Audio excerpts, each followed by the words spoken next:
बच्चों, इस वीडियो में हम लोग किसी भी कंपाउंड का मॉलिक्यूलर मास कैसे पता करेंगे उसके बारे में हम लोग जानेंगे। तो वीडियो शुरू करते हैं। वीडियो को शुरू करने से पहले अगर आप चैनल पर नए हैं तो चैनल को लाइक, सब्सक्राइब और शेयर करना ना भूलें। और ये टॉपिक थोड़ा सा इम्पोर्टेंट भी है, इससे क्वेश्चन आए हुए भी हैं, आ भी सकते हैं। तो आइए हम इसमें जो अभी हम लोग जानेंगे उसमें हमें सबसे पहले मॉलिक्यूलर मास फाइंड करेंगे, उसके बाद हम डिफरेंस भी जानेंगे कैसे फाइंड किया जाएगा डिफरेंस। आइए जानते हैं। हमारा एक ये कंपाउंड है, क्या है? CH3OH। ये मेरा एक कंपाउंड है, ठीक। ये कंपाउंड है, इसका हमें मॉलिक्यूलर मास पता करना है। तो मॉलिक्यूलर मास को पता करने से पहले हम इसको इस तरीके से लिख लेते हैं, C कार्बन, हाइड्रोजन, ऑक्सीजन, फिर हाइड्रोजन। प्रॉब्लम नहीं होगी। देखिए, कार्बन का जो एटॉमिक नंबर होता है वो होता है 6, ठीक। और एटॉमिक मास जो होता है कार्बन का वो जस्ट डबल हो जाएगा। कार्बन का एटॉमिक नंबर मेरा कितना हो गया? 6। हाइड्रोजन का एटॉमिक नंबर 1, ऑक्सीजन का हो गया 8। तो कार्बन का जब एटॉमिक नंबर 6 है तो एटॉमिक मास जो है इसका, यहां पर मास यूज होगा, एटॉमिक मास जो होगा कार्बन का जस्ट डबल हो जाएगा। कितना हो जाएगा? 12। आइए उसको भी देखते हैं। कार्बन कितना है भाई? यहाँ पे एक कार्बन है, 1 इंटू एटॉमिक नंबर है 6, तो कार्बन का एटॉमिक मास कितना हो गया? 12 प्लस हाइड्रोजन भाई यहाँ पर कितना है? देखिए यहाँ लिखा है 3 ना, तो यहाँ लिख देंगे 3। इसका एटॉमिक मास कितना होता है हाइड्रोजन का? 1, तो लिख दिया हमने 1 प्लस ऑक्सीजन का कितना एटॉमिक नंबर है? 8, एटॉमिक मास 16 प्लस हाइड्रोजन कितना है? 1, एटॉमिक मास 1। अब इन्हीं को हम सॉल्व कर लेते हैं। 12 1 12, 3 1 3 और 1 है ये यहाँ पे। यहाँ पे देखिए हमने लिखा नहीं है, इसको लिख देते हैं। प्लस 1 इंटू 16 प्लस, ठीक। अब हम क्या करेंगे? 16 1 जा 16 और 1 1 जा 1। अब करेंगे add 16 17 3 20 20 plus 12 is equal to 32 unit. Atomic mass जो है हमारा इसका CH3OH कंपाउंड का कितना आ गया? 32 यूनिट। इसी तरीके से हम लोग एक और कंपाउंड है CH5OH, इसका एटॉमिक मास अगर हम लोग फाइंड करेंगे तो किस तरीके से करेंगे? सबसे पहले इस तरह से लिखना है, कार्बन, हाइड्रोजन 5 है, ऑक्सीजन 1 है, हाइड्रोजन 1 है। अब देखिए कार्बन कितना है भाई? यहाँ पे 1। कार्बन का एटॉमिक मास यहाँ हमने लिखा 12, तो एटॉमिक मास कितना होता है? 12 होता है। प्लस हाइड्रोजन कितने हैं? 5 है, ये देखिए एटॉमिक मास 1। ऑक्सीजन कितने हैं? 1 है, एटॉमिक मास 16 प्लस हाइड्रोजन कितना है? 1 है, एटॉमिक मास 1। अब सबका हम करेंगे क्या? मल्टीप्लाई। 12 1 12 प्लस 5 1 5 प्लस 16 1 16 प्लस 1 कर देंगे सबको हम ऐड। 16 16 1 17 17 5 कितना हो गया?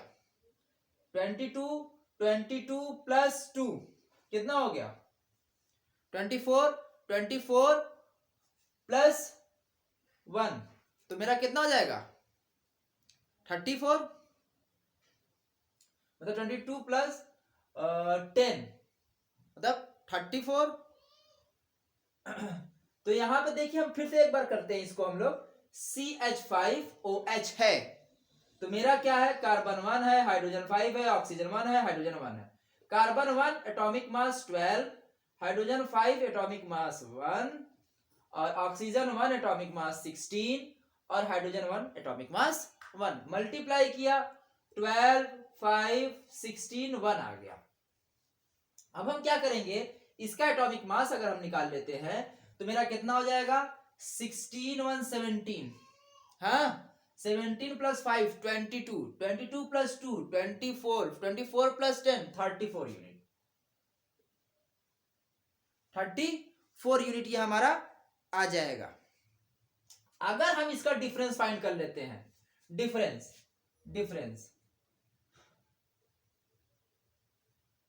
इन दोनों कंपाउंड के बीच का अगर हमें डिफरेंस पता करना हुआ मॉलिक्यूलर मास का, तो 34 माइनस यूनिट माइनस 32 यूनिट।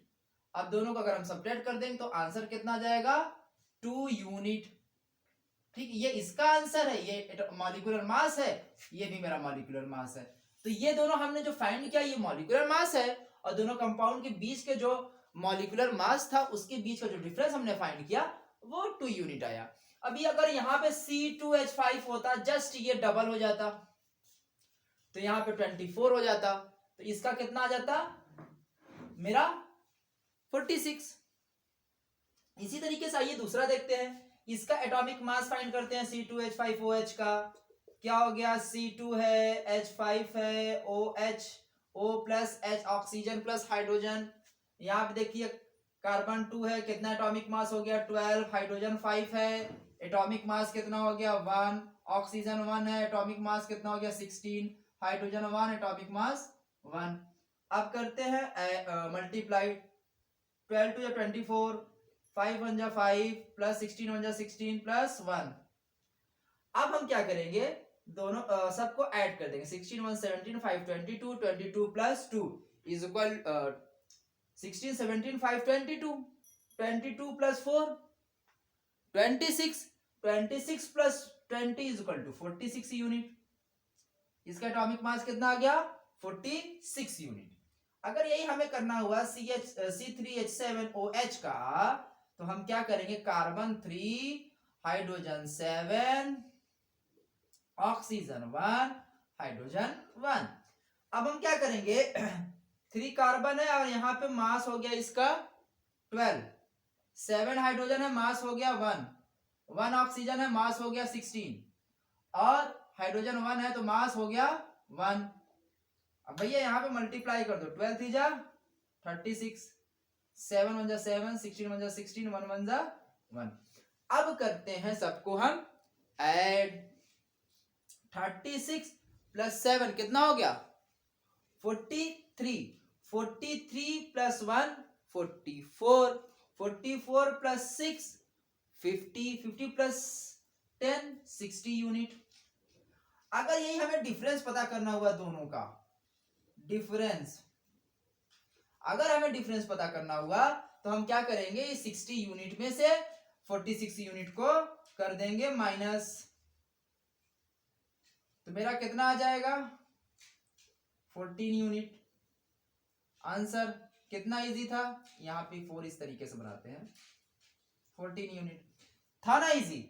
तो मॉलिक्यूलर मास किस तरीके से फाइंड करेंगे और दोनों के बीच का डिफरेंस किस तरीके से फाइंड करेंगे, तो इस वीडियो में हम लोगों ने जान लिया। जो चीजें नहीं समझ में आई आप कमेंट करिए, उसको भी कराया जाएगा, उसको भी बताया जाएगा। तब तक के लिए इसको करते रहिए।